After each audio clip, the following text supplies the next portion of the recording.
Many years ago, before kids, rescue animals, a mortgage, and a husband, I was a travel writer in Europe. I did most of my trips alone. This story is about the first time I visited Prague. I've never been to Prague, and the trip was last minute, so I had little time to prepare. My travel partner had dumped me in another country, and I was determined to make the best out of the trip by visiting a place I'd never been. Upon arrival at the train station, I visited the accommodation office and I asked for a hostel, not far from the center. In my early 20s, winging it was part of the fun, but these days I'm far less adventurous. The hostel they sent me to was a sprawling, crumbling, slate-gray Art Deco building on a nondescript street, about a 10-minute walk to Staromesto. The inside was probably beautiful at one time, but by the time I checked in, it was full of shabby, mismatched furniture and cheap stained carpet. Most of the light fixtures were broken, leaving everything but the lobby dark and gloomy. It smelled of standing water and dust. I found my room, a double for $12 per night, and I made note of the fact that I had a roommate. She wasn't there, but on her side of the room was a suitcase, a dress neatly folded across the back of a plastic chair, and a scattering of makeup containers on the beat-up desk, and a stack of German fashion magazines on the bed. As I had no plans or goals on this impromptu trip, I spent the afternoon exploring Old Town Square, the Jewish Quarter, and Wenceslas Square. I purchased some Czech crystal for my mom, and I painted eggs from a street vendor for myself. I also made reservations for a sunset dinner cruise for one. At around 6 p.m., I returned to my room to shower, change clothes, and unload my purchases. When I left my room, about an hour later, there was no indication that my roommate had returned at any point during the day. After the cruise, I stopped at a tiny bar on Tinska and had a glass of wine. I'd heard horror stories about the dangers of Prague, but I felt no more trepidation than I did in any other large city.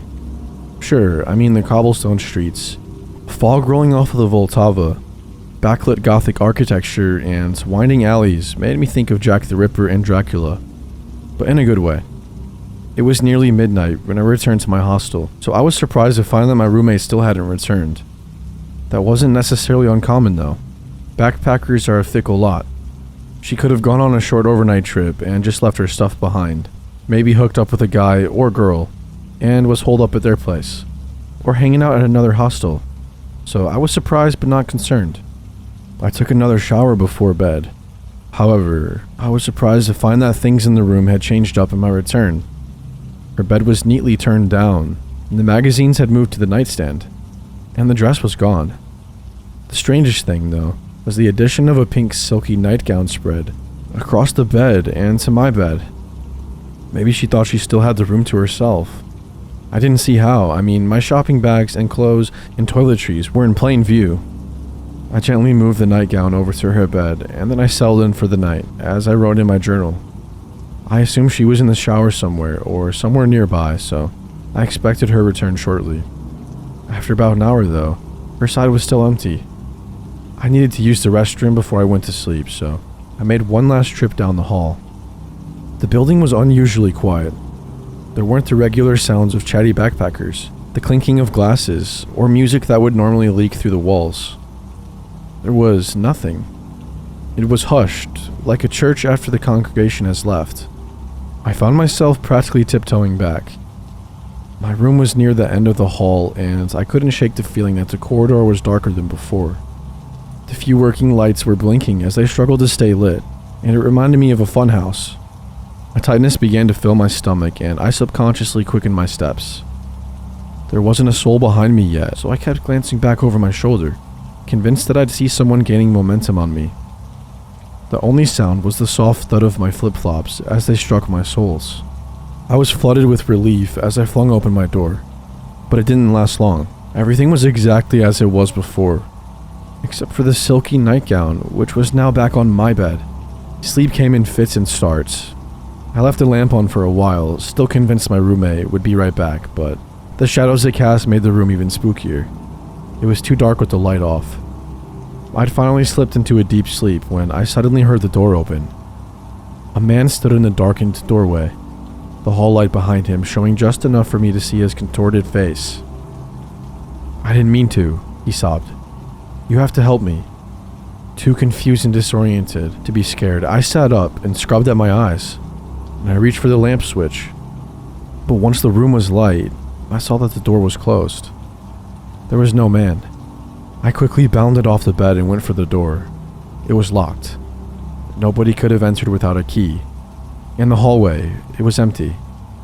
I passed the rest of the night fully clothed, sitting up in bed and with the light on. Though I'd paid for 2 more nights, at 7 a.m. I gathered all of my stuff and went down to the reception desk to check out. By the way, I said to the 20-something receptionist, "My roommate never returned. I'm a little concerned." She picked up the room key, looked at it hard, and frowned, and then glanced at her computer. "What room were you in again?" When I repeated it to her, she looked back at her screen. "Ma'am, that room has been empty for 3 weeks, and it's been cleaned since then. We only have 6 people in the whole building. The hostel has since been renovated and is now a luxury hotel."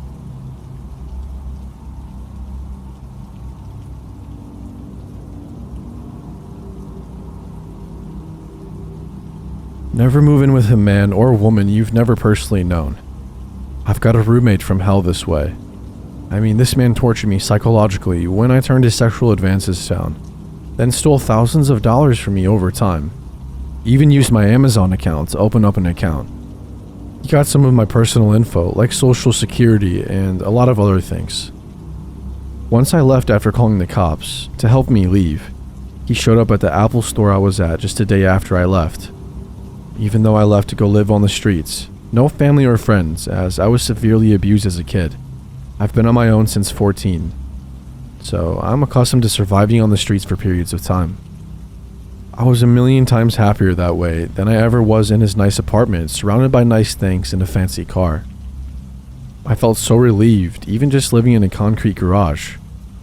I was a million times happier sleeping on concrete with a pillow made of a towel, and a tiny little blanket in the cold and heat, than I ever was living there with him. He spent his time psychologically torturing me, and I don't regret leaving at all. He would bang on the wall across from mine every morning and late at night to startle me awake. He'd throw pebbles or tap on my window in the middle of the night to scare me and keep me on edge. He'd give me weird little candies and teddy bears as if we were dating. He even ordered stalkerish love items from my own Amazon account. Who the fuck spends this much time on Christmas ornaments that says, "I'll always love and follow you"? If I'd go to the restroom, he'd run and kick his foot at the door so loud and suddenly that it sounded like a door being kicked down. Then he would steal my items if I left him alone for even a second, so I'd have no way to go out if I had plans. He would also put them back once I mentioned them or when it was too late for me to leave for my plans. If I got any mail or a package, he would always interrogate me. "What did you order? I need to know." Like he owned me or something. Towards the end, I was leaning doors and furniture up against the door because he picked up my bedroom lock while I was gone. And when I'd wake up sometimes, there was stuff missing or moved in odd ways, so I knew he was creeping around while I was asleep. He was an absolute freak. I wouldn't put anything past him since he showed me how psychotic he was. If I was rarely happy or in a good mood, he'd start criticizing and nitpicking at my body, hair, and face, and even behavior. Sometimes my voice. Just anything he thought I was insecure about. Anytime I'd leave my bedroom, he would rush out of his room to stand right behind, or near me like a weird little dog that follows you around panting.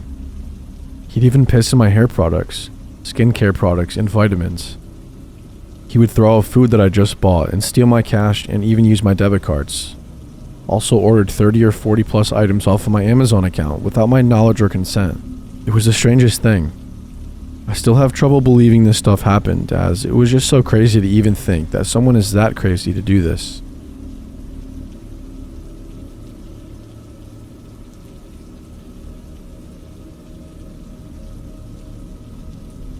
About 2 years ago, I moved into a new apartment. The walls were very thin, and because of the fire safety laws in my city, my bedroom had one window, which led into the living room and none with outside access.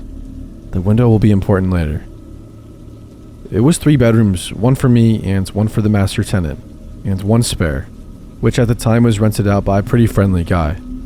Well, the pretty friendly guy had issues with his work visa and had to move back to Canada last minute.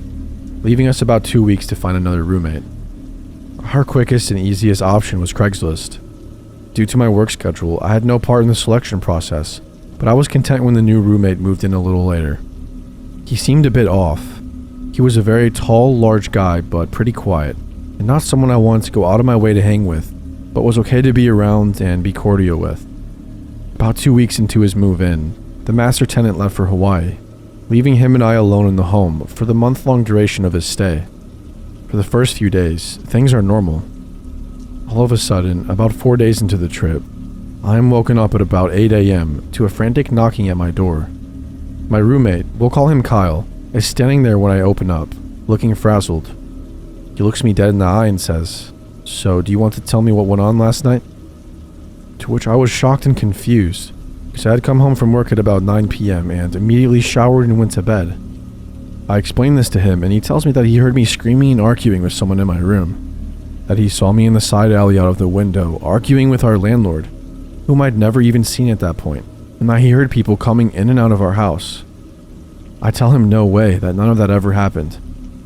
After staring at me for a little longer, he leaves and doesn't bring it up again. The next morning, I wake up to the same thing. This time, he says he saw me arguing with my boyfriend, but I was single at the time. He said that he had seen me talking with our other roommate, who's in Hawaii, and asking me for the badge number of the officer I'd spoken to, since he had apparently seen me talking to a bunch of police as well. This time, I start to get angry and more or less tell him to cut this shit out, because I'm not doing anything and I don't know what he's talking about.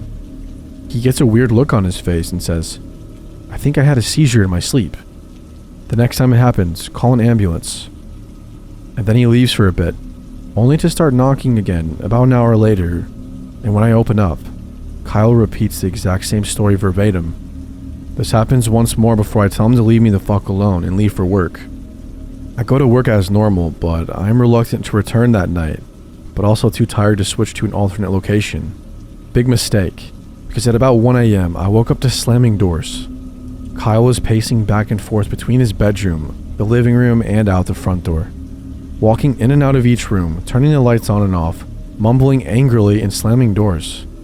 I can see his figure pacing back and forth through the frosted window in my room that leads to the living room. Since my room is dark, he cannot see inside. Suddenly he screams, "I can't live like this. Why are you doing this to me?" I think he's on the phone and I don't respond. A few moments later, he screams my name repeatedly, and I realize he's directing it towards me.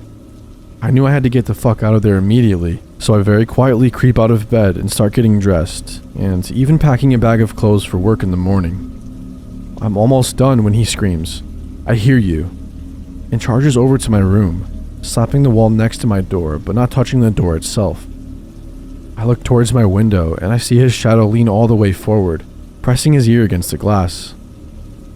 I was terrified, and I sat completely still unmoving. He eventually screams my name again and moves away from the window, and I hear him start pacing between rooms again. Now my shoes are kept on a rack outside my door, and not inside my room, so I know that when I leave, I'm going to need a moment to put them on. I decide to wait until his pacing takes him out of the front door again, at which time I plan to grab my shoes, put them on, and run. As I'm formulating this plan, the pacing stops. "Do you want to fight about this? Come out right now and we'll fight, I swear." See, I'm very small, a 5-foot girl, and this guy is easily 3 times my size, so I am definitely not looking to fight. Thanks. After a few minutes, he turns off all the lights, and I hear the door to his room open and close, followed by silence. I wait for a moment to be sure I can't hear any movement, and then I decide to take my chance. I took a breath and pulled my door open quickly. I step out and grab my shoes before I look up a second later, and I see him standing shirtless, with just a pair of boxers and socks on, in the dark of the hallway, his arms hung slightly outward in an awkward position. He says in a low, calm voice, "Ma'am, we need to talk." That was a hard no for me, so I grab my shoes and run out the door with them in hand. I run about a half block barefoot before I stop to put them on. When I look back, he is standing in the porch light of our front door, watching me run but not moving. Luckily, I had a friend who lived about 2 blocks away and had their spare key, so I let myself in and crashed there for the night. And that's where I stayed for the next week or so while we worked things out with the master tenant. And Kyle agreed to move out within the week. He says he doesn't remember anything that happened or wasn't sure if it was real or not, but if I said that's what went down, then it must be real. The day Kyle left, he sends me a photo of the house key sitting on the table and says, "I'm out, nothing else." I take a friend over there with me to scout it and just to ensure that he has actually left. When we get there, we discover that not only had he left a ton of food and furniture, but he had ripped all of the fire alarms out of the ceilings. He had unscrewed and removed the deadbolt to the front door and left them lined up neatly on the front table. We then realized that my front door can only lock by using a key from the outside, and it had been locked when we arrived, meaning Kyle still had a key. We called a locksmith immediately. Even after changing the locks, I was still terrified to stay there alone afterwards, and I never went to sleep at night without barricading the doors with chairs and other furniture. To this day, I still have fear for my safety. He was obviously psychologically unstable, but I also wonder what could have happened if I hadn't been as lucky as I was.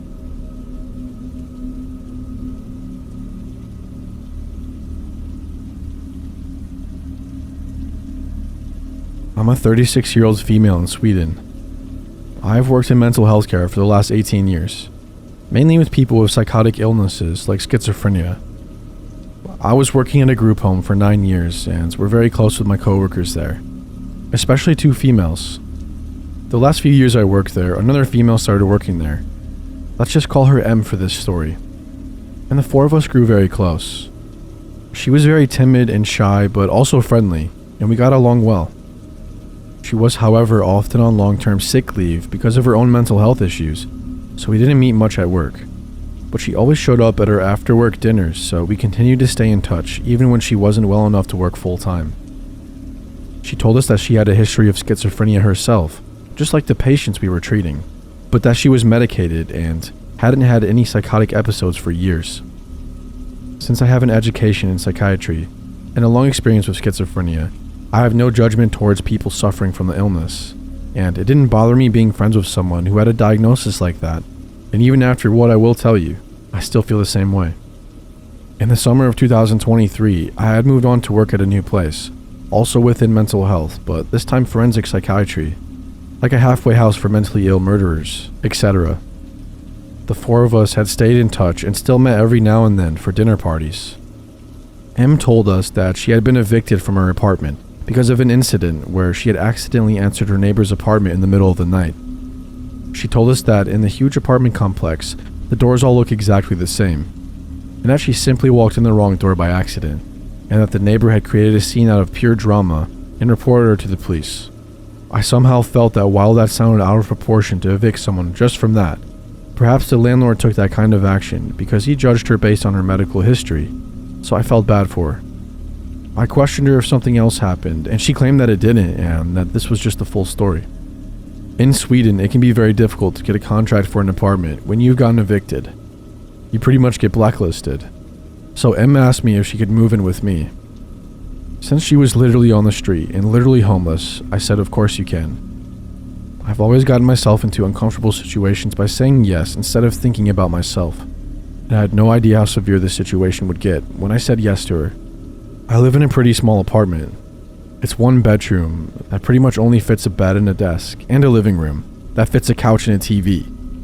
No room for an extra bed, a small kitchen and a small bathroom, and I have 2 cats. We decided that M was going to live in the living room, and I offered her to throw my couch out so she could have a bed there. But she said that she was fine with sleeping on the couch since it's comfortable enough. I insisted on giving her a bed, but she declined. There's a door between the living room and bedroom, but between the living room and hallway, there's just an open arch, so she wouldn't have total privacy. I hung up a thick velvet curtain covering the arch, so it at least gave her the sense of a door, and more privacy than nothing. There's another door from my bedroom to my kitchen, so I have 2 doors to my bedroom. I have to have one of them open at night since my cats like to go in and out, and they also have their litter boxes in the bathroom, and food and water in the kitchen. I naturally kept the kitchen door open and not the living room door, since that's where M lived, and we wanted to keep our privacy somehow. She wasn't working at this time because she was on one of her long-term sick leaves while I was working shifts. So sometimes I had to get up at 6 a.m. Sometimes I didn't get home till like 11 p.m. I have some really severe insomnia and I need to combine Ambien with promethazine. And even with this, I still wake up easily. I told her that I would appreciate if she could try to stay quiet those nights when I have to get up at 6 a.m. But that is fine if she's loud when I'm off work or when I'm doing evening shifts. She was a heavy smoker and a coffee drinker, so I bought her a coffee machine. I did it to make her enjoy her living situation more. The coffee machine in the sink is placed right outside my bedroom door and the kitchen is very small. So the first night together, I had to get up at 6 for my shift. As usual, I had a hard time falling asleep. Em had been up several times that night to go out to smoke, and I woke up every time. At 5 a.m., she started making coffee, and since it was literally outside my bedroom door, I got wide awake from the sound of it. I asked her in the nicest way possible why she was up this early, asking if she had any plans today. I mean, she's on sick leave, why not sleep at 5 a.m. if you can? And she just said that she couldn't sleep. I said, "Oh, I'm sorry, I just would appreciate it if you could wait with making the coffee till 6, since I really need this last hour of sleep because of work." Adding to why I need my sleep is that I have epilepsy that gets really bad when I don't get enough. I usually get a lot of seizures when I don't get at least 4 hours of sleep. I knew that I would probably get seizures at work now, meaning that this day would be both stressful and potentially dangerous for me, since there's a huge risk that I fall and hurt myself. And it's not a good thing to get cramps and seizures among mentally unstable criminal clients who you are supposed to care for. I know that it's not an ideal situation to work in that field with my condition, and I can inform you that I did quit after only 6 months. She said that she really wanted coffee with her cigarettes, but that she would try to wait the next time I have to work. I accepted it and I went on with my day, but things didn't get better. She continued to wake me up early in the morning and through the nights, and continued to promise to stop, but insisted that she really wanted coffee with her cigarettes. I suggested making the coffee the night before, or drinking iced coffee or Coke instead, but she didn't want that. I may add that she demanded for me to be silent at 10 p.m., because that's when she wanted to sleep, and I respected that. She used to get these moments of binge eating, where she would empty my fridge and pantry from everything I had. I remember this one time when I had bought a big loaf of bread, and she texted me 30 minutes after I left the apartment saying, "Hey, I'm sorry, I ate your loaf of bread. I'll buy another one once I get money." Like an entire loaf of bread in 30 minutes. I had told her when she moved in to feel at home and what's mine is yours, so I couldn't really get mad, but it started to annoy me for 2 reasons. It was getting kind of expensive since it was such huge amounts, and it was always in inconvenient times of the day, like after an evening shift when the store was closed, and I came home hungry and she had emptied the kitchen from everything I had bought the same day. Em had long black hair that was everywhere, all over the sink, the floor, the bathtub. I'm no clean freak, but I think anyone could understand that this isn't the nicest thing to step in or see everywhere in your house. She also left her fingernails and toenails on the bathroom floor. Even pee drops on the toilet seat every time she had been to the toilet. I even saw silver fish on my bathroom floor. Never seen one before that. And I eat hair and skin and nails, so I figured this fella probably enjoyed life because of the new dirty condition my bathroom is in. At first I didn't want to say it straight out because I thought I would hurt her and I didn't want to make her uncomfortable. So I just put a broom and a shovel in the bathroom to imply that we needed to sweep the floor more often. But this didn't seem to work, so after a while I told her in the nicest way possible, with a smile on my face even, "Do you think we could try to clean the floor in the bathroom more often? We tend to lose some hair when we brush it, and I'm afraid we may get pests. I saw a silverfish the other day and I don't want it to get worse." I even always made sure to say "we" instead of "you," so she wouldn't feel attacked. She promised to think about it, but nothing changed. I then started dating a guy and I was head over heels for him. He was also in a roommate situation, so we had a tough time getting any alone time. I asked Em if there was any chance that we could get one night to ourselves every now and then in the apartment, and that she of course would get the apartment to herself as well. But she didn't like the idea and claimed that she had nowhere to go, no friends or family. Now, I wasn't asking her to leave for 24 hours, just a few hours so we could get some quality time together. She could just go to the library or take a walk or something. I was at work for 8 to 10 hours, 5 days a week, so she had a lot of time to herself.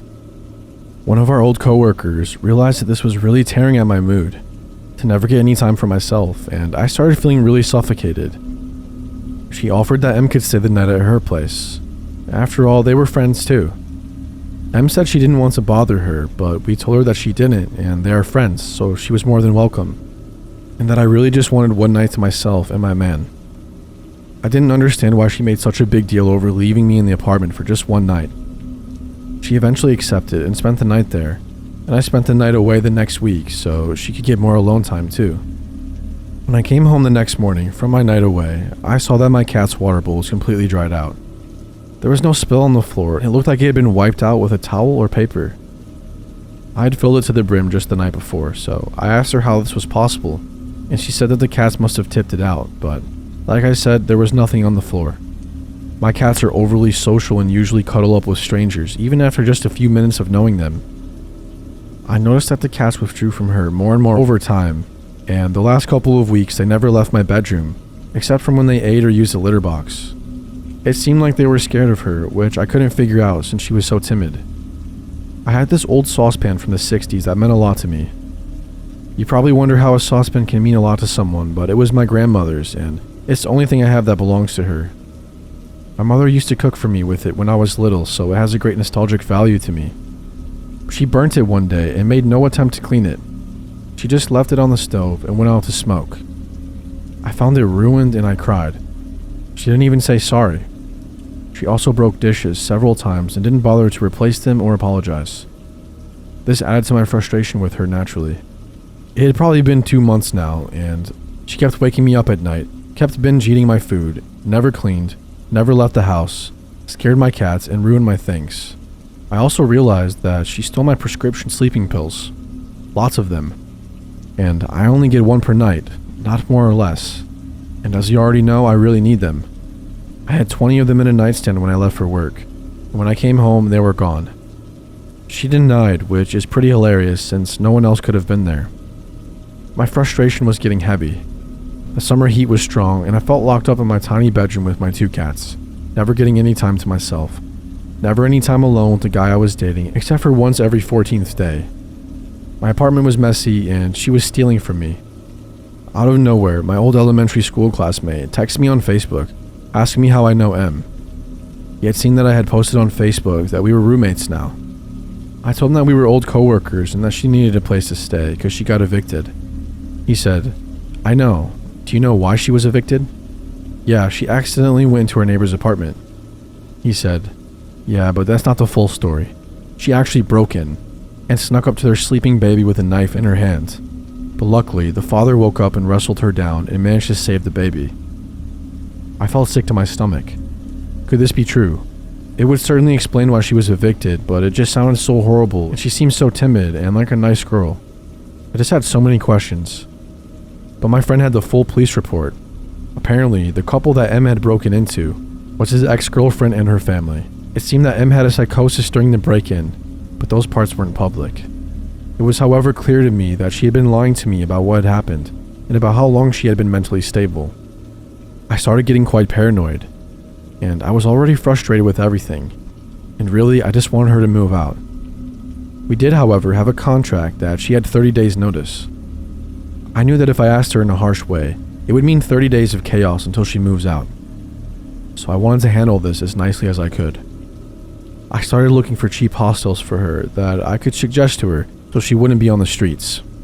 I sat down with her and told her that I loved living with her and I feel really horrible for this, but I just miss my alone time, and that the apartment is too small for 2 people. I said it wasn't personal and that I wouldn't want to live with anyone right now, and that I wish it would have worked out, that I'm really sorry and I hope we will still remain friends. She looked absolutely crushed and said that it wasn't possible. I showed her the hostel I found and said that I understood that it wasn't the ultimate situation, but I really needed her to move out because I felt suffocated, and also with the summer heat, it was just making it too tough to always have the door to the bedroom closed, and that it was too tough for me to not get my sleep. She finally said okay, and she said she was going to try to move out, but not until 30 days had passed, and I said of course. The first night after our talk, she got up and made her coffee at 2:30 a.m. I nearly had a mental breakdown. I was going to get up at 6 and I couldn't go back to sleep. I asked her in the morning for probably the 10th time to not make coffee until I get up, but she didn't even answer me. She just sat on the sofa and stared out the window. I said, "Em," and she kept staring. I was freaked out but left for work. She continued being weird. kept making a mess, and kept waking me up. Kept eating my food, and all I could think about was the incidents with her and the baby and the knife. I eventually got so mad about being woken up by the coffee maker, so I unplugged it, and I stored it in my attic, which she had no access to. It may be childish, but I was getting so tired at this time. My sleeping pills were stolen, and I was starting to feel like Edward Norton in the beginning of Fight Club. Well, the next night, I woke up at 4 a.m. by making coffee in a saucepan. Not my grandmother's saucepan. That one was ruined. I tried talking to her again, explaining the situation, but she just stared and didn't reply. Me being frustrated and on the tipping point, took the saucepan and stored it in the attic as well. I know, but I was going crazy and I just wanted her to stop with these nightly coffee routines and just get the hint. The third night, I had the guy I was dating sleeping at our place because I was getting really paranoid now over her weird behavior, not speaking with me and staring into space. I woke up from a very light snooze by him poking me. He whispered, "Look." In the doorway, M was just standing silently staring at us. This was like a scene from a horror movie with her long black hair over her face. I kid you not. I didn't say anything at first because I wanted to know if she was just standing there for a second, doing something by the door. But I realized after a while that she was actually just standing there still staring at us. It reminded me of the ending of Paranormal Activity, when Katie just stares at Micah in the final scene. So I sat up and said, "What are you doing?"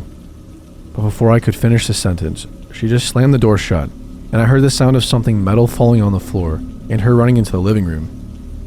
I yelled out, "You need to leave," and started crying hysterically because this was turning into a nightmare. Of course I didn't go back to sleep, and I was really happy that I had company that night. I just kept asking myself, had she done this before, stared at me in my sleep? The next day when I got out of bed, I opened the door that she had slammed shut, saw a kitchen knife on the floor. So that was the metal sound I had heard before she ran off. I took all of my knives and locked them in the attic as well. I then asked a friend of mine to come to my house and be here when I tell her that she has to move out immediately, that I can't wait 30 days. 27 days now. During the conversation, I really tried to stay calm.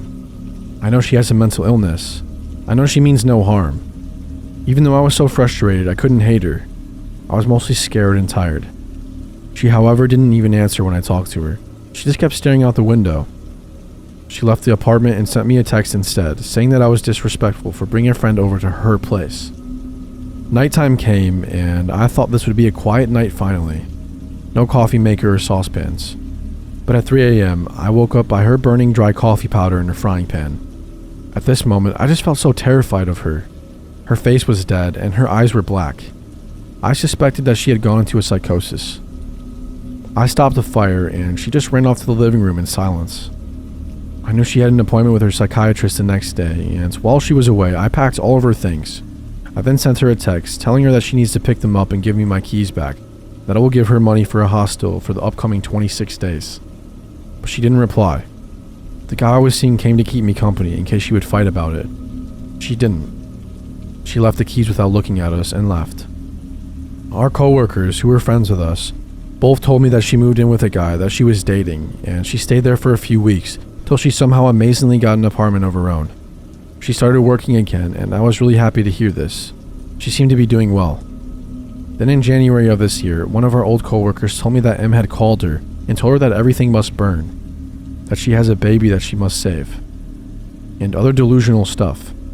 M had then proceeded to burn her entire apartment down because the voices in her head were telling her that she has to burn everything to save her friends and family. Her neighbors had tried to rescue her from the fire, but she had fought them off and ran back and poured liquor on the fire to make it burn more. She was arrested and sentenced last week for aggravated arson. She will serve her time in a mental institution or prison for a long time, possibly forever. What's ironic is that she will probably be in the facility where I used to work and end up where she used to work herself. My old coworker was a witness at the trial, and apparently she had stopped taking her medication because she thought that it made her feel numb, and she thought she was stable enough to function without it, but apparently not. She also had stopped taking her medication in the last few weeks when she stayed at my house. So when she stared blankly into space, she was going into psychosis. When she stared at me with the knife in her hand. When she burnt the frying pan that last night. It's disturbing to think about what would have happened to me and my cats if she would have stayed, or if I would have been a heavy sleeper. I also think about what would have happened to that baby that she snuck into before she was evicted. And yeah, I know it's crazy that I didn't just throw her out by then, but it was complicated. The reason why I haven't been able to talk about it with my friends is because they sympathize with her, and they have minimized my experience, and I think that I made a bigger deal out of it than I believe it has been. I sort of understand it since they have never seen that darkness in her eyes that I saw those last couple of days.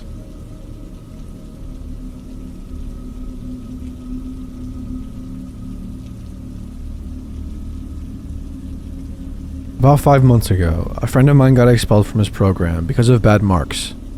He was only halfway through his lease, and he didn't see a point of staying in the city since he was only there for school. He told me that if I wanted to take over his lease, as a subletter, he'd only charge me half of the rent, which I thought was a pretty sweet deal.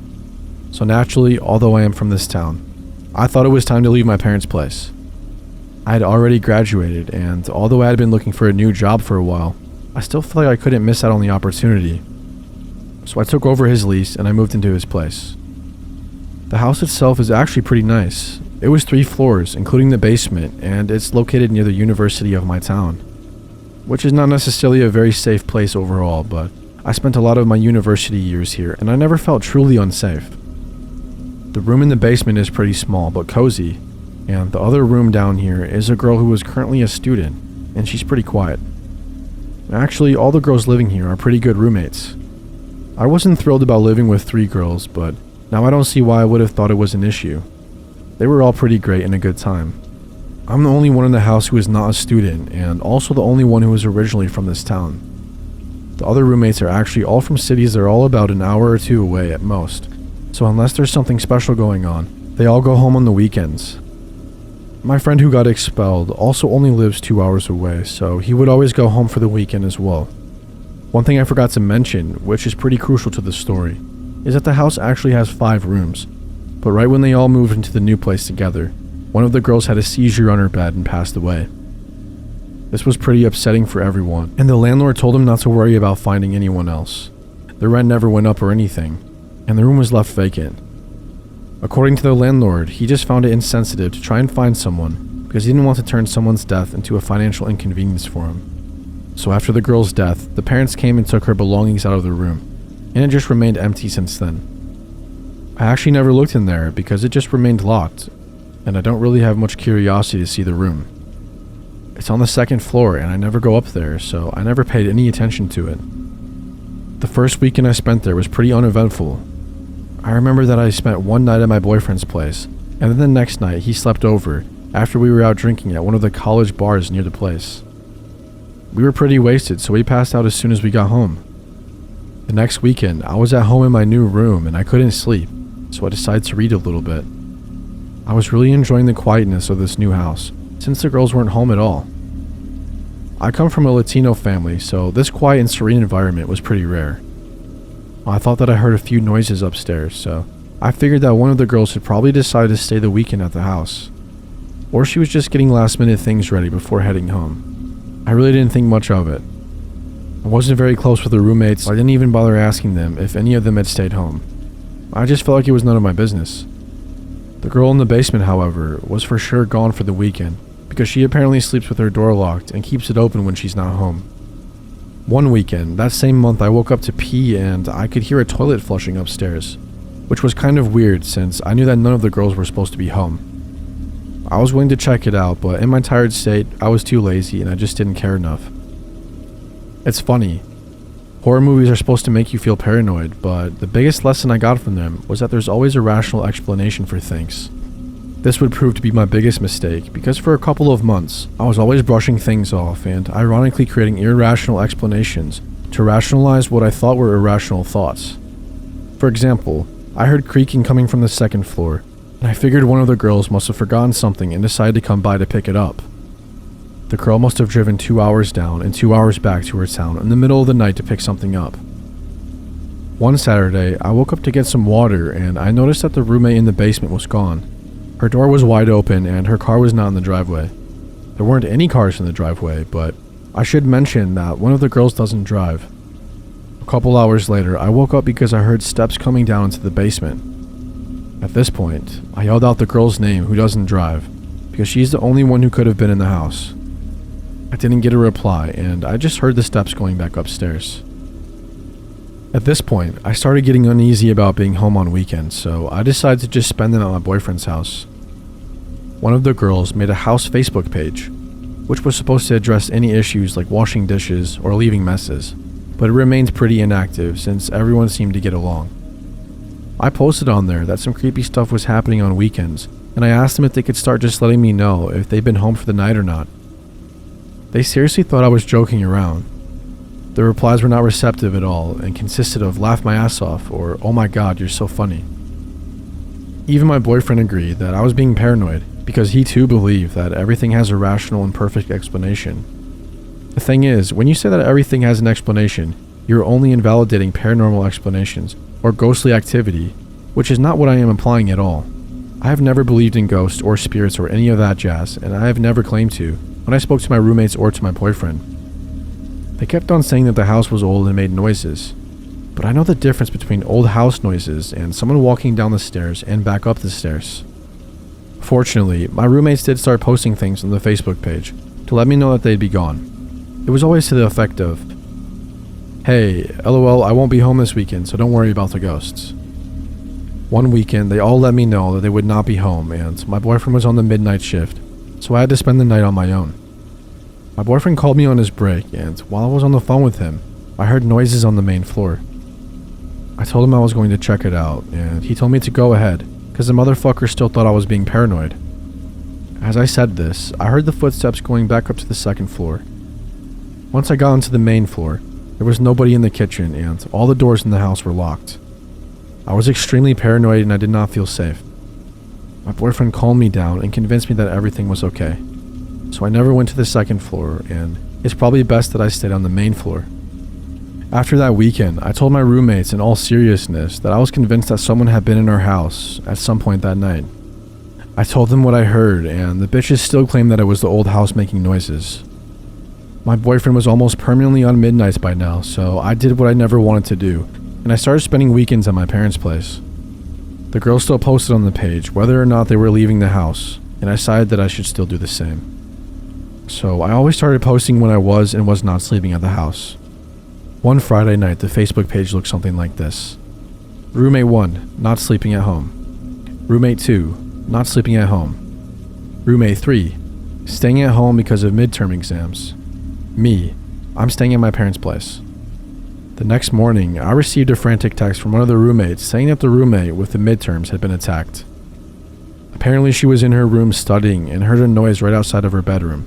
When she went out to inspect it, she was greeted by a man walking out of the dead girl's room. I later found out more details about the whole thing from the roommate who was attacked. The man looked rough with greasy hair and just a dirty face. When they made eye contact, he held his finger up to his mouth and uttered a shh while smiling. The nail on his finger was long, and his beard was apparently really scraggly and uneven, like it only grew on certain parts of his face. She screamed out of instinct, even though she knew there was nobody in the house. He lunged at her as she tried to shut the door, and she wasn't beaten up too badly.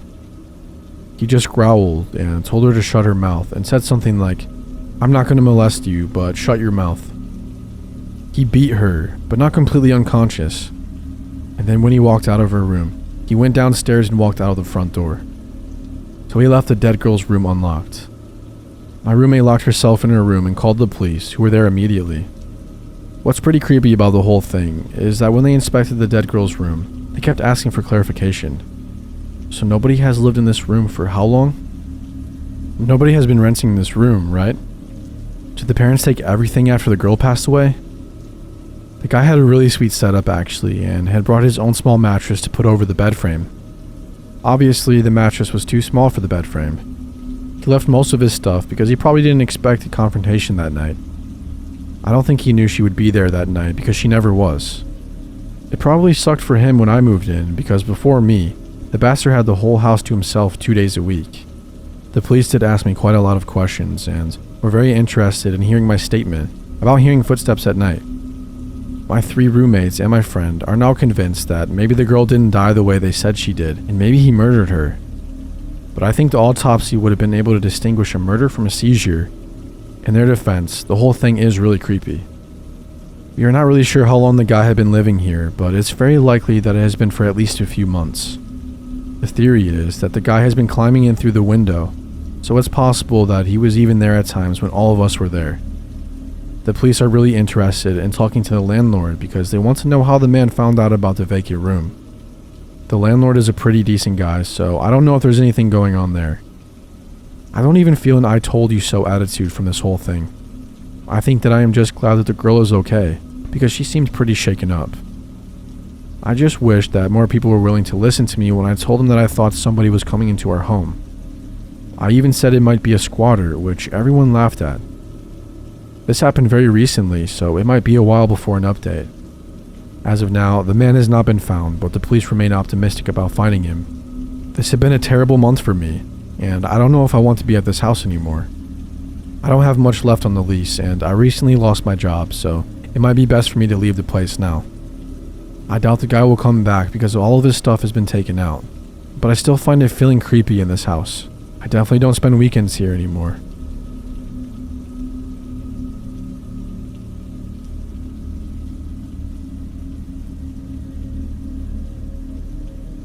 I had been having problems with my dorm roommate since the beginning of the semester. She didn't shower or wash her clothes regularly, left dry top ramen noodles all over the floor for me to step on, never washed her hands or flushed the toilet, and sighed in a way that sounded like sex noises constantly, showered with the door open and got water everywhere, and just so many more things that I hated. Basically every single pet peeve I had was born in this girl. At first, I blamed it on her not understanding American etiquette. She's a foreign exchange student from China. But things started to get creepy. When I went home for the weekend, a few weeks into the semester, I gave her a heads up that I would be gone. She did that weird sex sigh again, and looked sad and betrayed at the same time, like I was doing something wrong by leaving her. She said something along the lines of, "Why are you leaving me? I don't like sleeping in the room by myself. I feel more comfortable with you here with me." Mind you, I only met this chick on move-in day and only said a few words to her. I should have known to keep my guard up after that. Every once in a while, she would stare off into space, longingly for half an hour. Sometimes I would catch her watching me study out of the corner of my eye.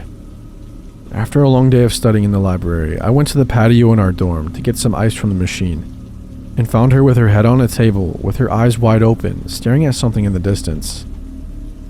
I think she scared off the guy I like because he stopped coming around to see me once he found out she was my roommate. After she creeped me out so much, I started staying away from my dorm, only going to sleep and to grab things I need. She seemed like a nice person, but I couldn't live with her anymore. Today I emailed my residential development that I wanted a room change. I told her that I wasn't comfortable living in my dorm anymore with this girl. I was sitting in my room while my roommate was out today when I hear a banging on the door. I was then greeted by two solemn-looking campus police officers and the RD of my building. They calmly asked me where my roommate was, but I had no idea. I told them her usual lurking spots and went back to what I was doing. I knew something was off. I asked them what was up, and they just ignored my question and asked where she might have been. The police officers at my campus are usually really pleasant looking too, since there isn't much crime on my campus and they don't have much to do.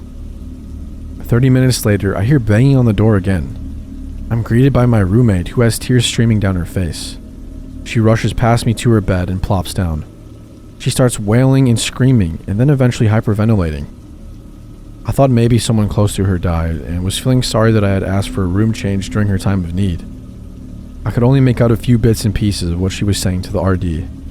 "I'm sorry, I didn't mean to. I promise I won't do it again." Suddenly, she was right behind him screaming, "Don't you dare go through my things. You think I'm going to harm my roommate? I wouldn't do that. That's just silly." By then, the RD dragged me out of the room and told me what was going on. She got into a big fight with her best friend. I didn't think she had any, and started sending her threatening emails. By this time, I was in complete shock. I just saw someone completely lose it right in front of me. She told me that she had received my room change request and was going to meet with me tomorrow. After my roommate calmed down a bit, I went into the room when the two RDs were talking to her to quickly pack a night bag. She apologized for acting so crazy, and I half-heartedly accepted, grabbed my shit, and got out of there. I was waiting in my dorm common area for my friend to get back to her dorm when I realized I forgot a blanket. I went inside, thinking that someone was going to be in the room, keeping an eye over her, but she was alone. She glared at me as I walked past her to grab my blanket. There was pure hatred in her eyes. "Where are you going?" I have never heard her use this tone of voice with anyone before. She was livid. "I'm gonna stay with my friend for the night." "Why? Because of me?" I swear I saw smoke rising from the top of her head, and a vein in her forehead was about to burst. "Sleepover," in the happiest tone I could muster. "We have a midterm on Friday." Not completely untrue. I'm just glad I am quick on my feet. I got out of there and nearly ran to my friend's dorm. I talked to the RD once more, and there are no more rooms open in my housing complex, and if I want to move to another complex, my parents would have to pay an extra $1,000.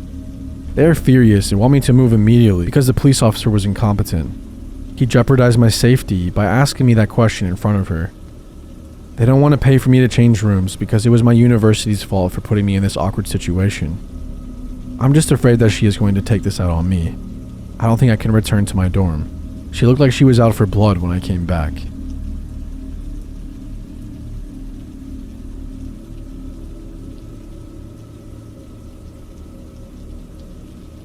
This happened years ago, but still affects me to this day. I apologize for the length ahead in advance, but I feel like I have to tell the whole story. The summer after I graduated high school, I was still living at home. I was up late one night and I was packing for a camping trip with my friends. It was unbelievably hot and I had the window open as I sat and folded clothes.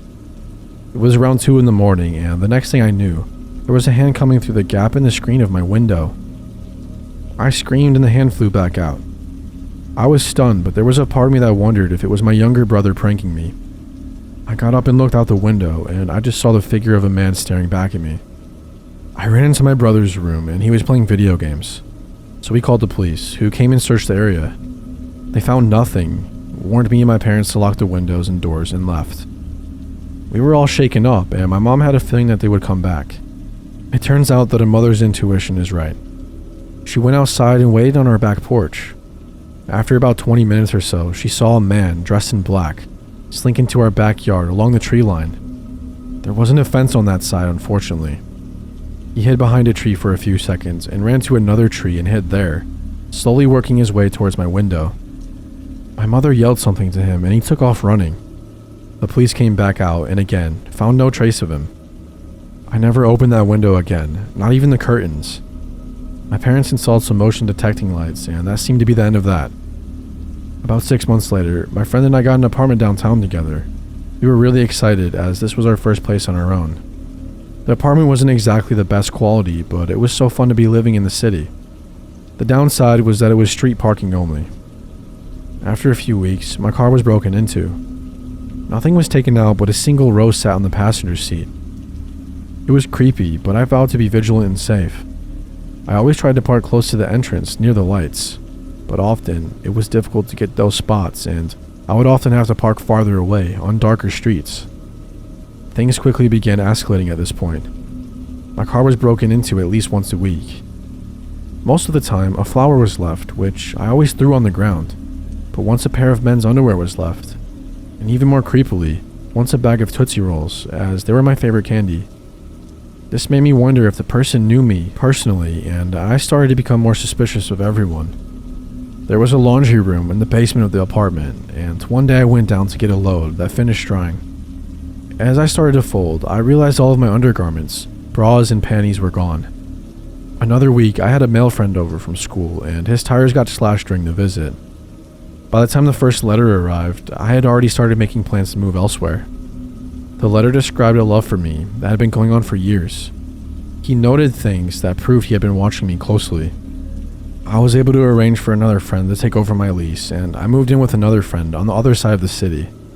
It was a secured building and had an underground parking garage that was only accessible to tenants. I felt much more secure, and the extra money spent was well worth the peace of mind. Things were quiet for a few months, and then my roommate got a boyfriend. Most of us were wary of Ashley's new boyfriend from the beginning. For one, they met on MySpace after he reached out to her.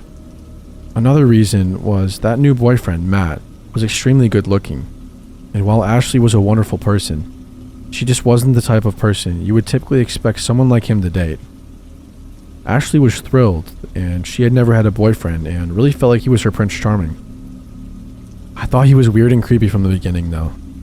Matt was on the quiet side and always seemed to be sporting an uncomfortable, leering smile. It was difficult to carry on any sort of a conversation with him because he would always make it weird with some random facts that were completely unrelated to what we were talking about. I had deleted MySpace when the initial stalking began, but I created a dummy account to learn more about Matt. It didn't look like he really knew any of his friends in real life. There were only pictures of himself, and the rest of the information was vague. My friends and I gently tried to discourage her from seeing Matt. He technically hadn't done anything wrong, but he was just so strange. She would immediately get defensive and would shut the conversation down. Matt started to spend more time at the apartment, and I found myself finding any excuse I could to avoid coming home. One day, I came home from work and I found Matt on my couch, alone, drinking a beer. Ashley had been called into work, and she told him that he could just hang out. I was furious because I didn't want to spend any time with him, so I grabbed a beer and a snack and headed off to my room and shut the door. About 30 minutes or so, he knocked on my door and suggested that we watch some TV and get to know each other better because we both loved Ashley. I didn't want to, but I decided that maybe I needed to give it a try. He put on a movie, and I tried to just focus on the movie because I didn't want to talk. At one point, I glanced over to Matt, and he was staring at me with a smile on his face. I snapped a "what" at him, and he just continued smiling and said, "I just can't believe it." "Believe what?" I asked. He said nothing and went back to watching the movie, still smiling. I had no idea what he was talking about, but the interaction had every hair standing up on my body. I excused myself and locked the door to my room.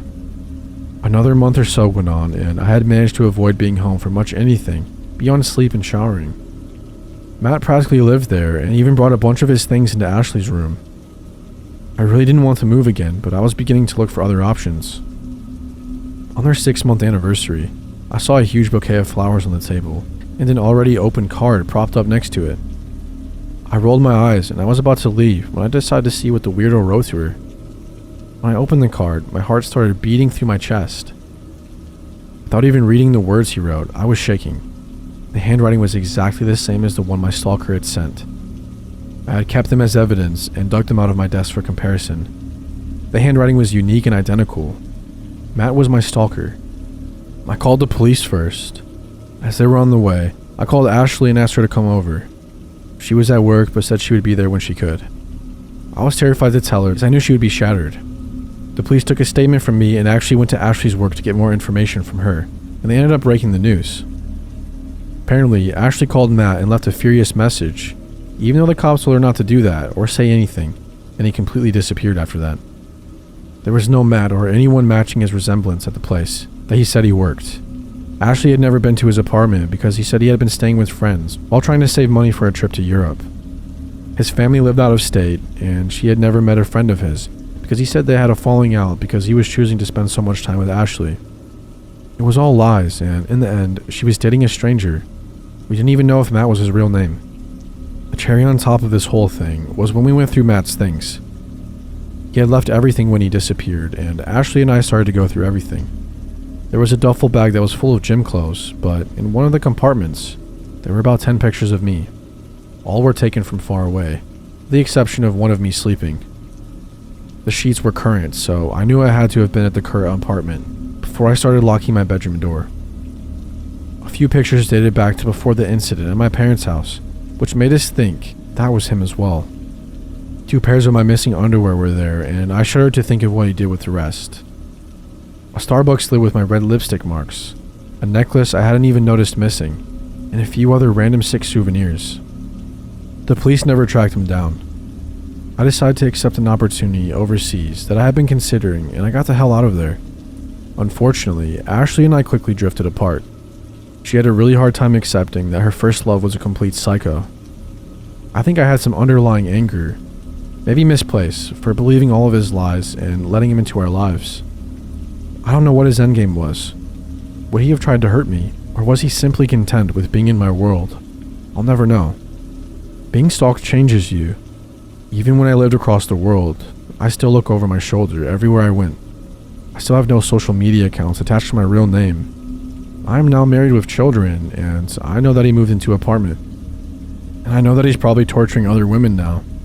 But every time I visit my hometown, I'm tense and keep a low profile. Part of me will always worry that Matt will resurface again.